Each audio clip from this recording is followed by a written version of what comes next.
awesome devices, but they're both going to appeal to two very different demographics. How's it going, guys? I'm Aaron from PhoneDog.com, and I'm here with the HTC One S and the Galaxy Note. You know the specs, but which one is the ultimate Android device? We're going to find out, but first, some love to Best Buy Mobile for hooking us up with phones like this for use in our One Paw Bandit game. When you go into Best Buy Mobile, you won't deal with rebates, no paperwork, waiting 8 to 10 weeks. At Best Buy Mobile, you'll walk out that door and you'll pay the after rebate price. Let's take a look. HTC One S, Samsung Galaxy Note, which one's the must-have Android phone?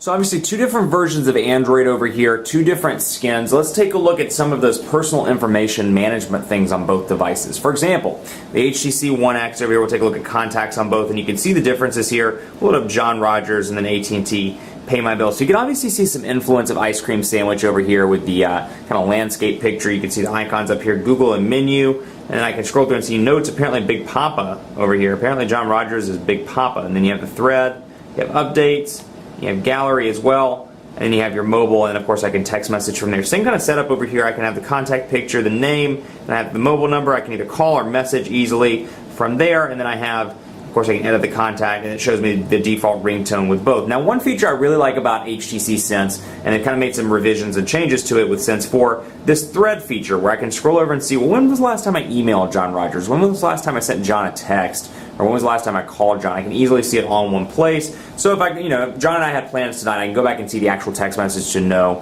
where to meet John. And then I can go over to updates as well, and I can see gallery where if there are any pictures that are tagged with John, I can easily access it. So those are nice touch, and you have your call history over here, and then you have your phone right here. So the dial pad obviously looks a little bit different over here. So we can dial 611, for example, just so you can see. And that's what it looks like over here. Over on the Samsung Galaxy Note, you got your tabs up here at the top, logs, contacts, favorites, and groups. You got your numbers down here at the bottom, so we'll dial 611 here, for example, and you can just see the difference between the actual application on both. So AT&T Network ID, you've got your keypad, your menu button, and then keypad here, speaker, and of course your menu button is obviously a hard menu button on the Galaxy Note. So that's something to keep in mind. But again, you can really see here the screen real estate difference on both of these devices. Let's take a look at Quadrant Standard, our favorite speed tests. Quadrant Standard here, we'll load that up on both of these devices and get it ready to go. Do I have Quadrant Standard pre-installed? Let's do that right now. Let's install Quadrant Standard so you can take a look.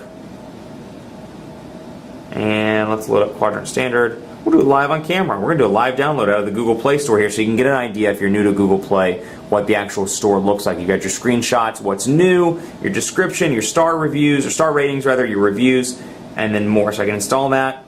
And I will say AT&T's HSPA Plus has done pretty impressive, or had impressive performance in the HTC One S. You can see it's downloading relatively quickly. We'll get this loaded up and ready to go so you can see the speed difference, because again, new version of Qualcomm's Snapdragon processor over here. You got the S4 and the S3 over here, and I'll tell you, there's a noticeable difference between the speeds in the S4 versus the S3. So we'll load these up right now, run the benchmark, and then we'll talk about call quality. Call quality's been good on both, but then keep in mind, this is obviously intended as more of a messaging, an email, a video watching, a web browsing device. This thing is a little bit uncomfortable. And you know, it's funny because most of the people that I've talked to that own the Galaxy Note will admit this as well. It's a little bit uncomfortable to hold up to the ear. It's kind of a media device first and a phone device second. So if you're making a lot of phone calls, take a look at this in the AT&T store. See the size. It may be perfect for you. It may be a little bit too big for you, maybe way too big for you.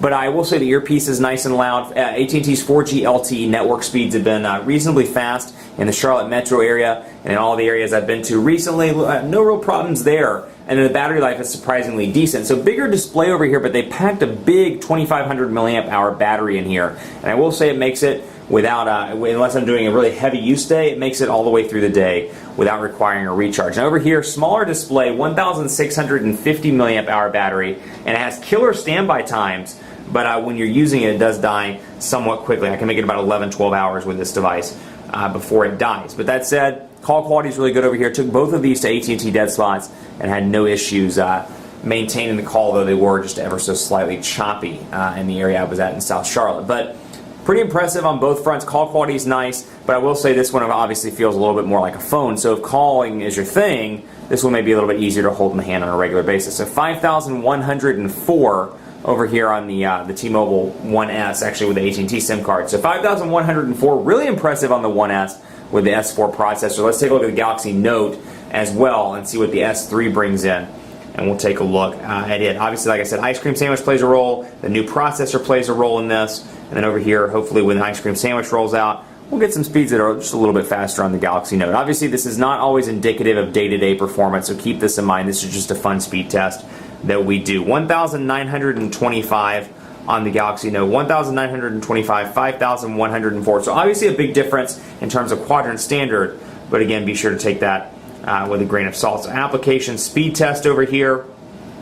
We'll load this up and take a look at speed test on both devices. Let's see, shall we? So AT&T's LTE over here, AT&T's HSPA Plus over here, and we'll take a look at the speed differences. Now in the Charlotte metro area, LTE is reasonably fast, but it's not that much faster than HSPA Plus when HSPA Plus is having a good day. For example, take a look at this. This is HSPA Plus at 7 megabits per second. This is LTE at 6.3 megabits per second. So that's something to keep in mind. And like I said, if you're tuning into this for the first time, I have an AT&T SIM card that I'm running in here, so that's something to keep in mind. So 7 megabits per second over here, 7.09, 7.28 over on the Note. So the Note pulled it out just by a little bit, but you can really see the speed differences. Like I said, HSPA Plus here, and then you have LTE over here. 7.09, 7.28, upload here. This is where I kind of lose it. Upload speed on HSPA Plus, 1.67 megabits per second, whereas it's 5.06 over here on LTE. So both of these are killer devices, but before we jump off, let's take a look at the camera here. 8 megapixel cameras on both,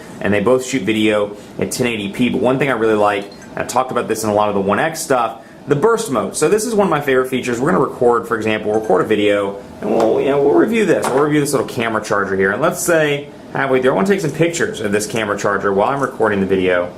I can easily stop the video right there, or we'll do the video here. We'll record, and I can take the pictures as I'm recording. So I stop the recording, and obviously I have the recording stored along with the still images that I took, and also there's a great feature called burst mode on the One S that I'm really impressed with. So if your friend or your family member, your sister, your wife, whoever has a soccer game or a basketball game, whatever the case may be, you can easily take pictures really quickly. Then over here you've got a big display. So obviously the display is a selling point over here, but you got your buttons over here to switch back and forth between the two cameras. You got your flash on and off button and your video to a camera button, and then of course I can press and hold to focus in, and it takes a great picture. Take a look at this, and you'll see the quality here. You can see the edges or the hard edges around this. Really impressive there. So it's a hard decision here because both of these are pretty decent 8 megapixel cameras. I give the slight edge to the One S just because of the features the camera has in comparison to this one. And obviously this is kind of like borderline tablets. It's kind of like holding up a big phone or a tablet, and that's something that may not appeal to a lot of people, but still, burst mode, fantastic over here. Really impressed with that feature. So it's a dogfight. One has to be declared a winner, but like these dogfights recently, I really have to say, it's all about what you want. If you're looking for, an ultimate web browsing machine, you do a lot of texting. You don't really do a whole lot of phone calls, but you do a lot of, browsing the web. You do a lot of music videos. You do a lot of internet, whatever, anything, watching YouTube videos. The Note's going to be an awesome device for you, and it's available at AT&T. Now, this one's available at T-Mobile. Like I said, I have an AT&T SIM card in it just because I was having some fun with it, decided to unlock it, and it's performed pretty impressively. This one's a little bit more like a phone, but the trade-off is obviously a smaller display. That said, the winner of the dogfight is the HTC One S for a couple of reasons. That's a speed demon. The S4 processor performs incredibly well, dual-core processor at that. It's got a great camera. The build quality is absolutely fantastic on this device. Take a look at this. It's really impressive. And so if you're coming from something like perhaps a high-end BlackBerry or an iPhone 4 or 4S, you want to go into the Android world, I think this is a nice catalyst to get a lot of people into Android. Whereas this is more for that person that's been in Android or perhaps is wanting a particular product with an S Pen, where you can come down here. And this is a cool feature where you can press and hold, for example, take a screenshot. I'll show you. This is a neat feature. Let's see if I can get it to work on camera. Come on. It's my fault. Let's do this.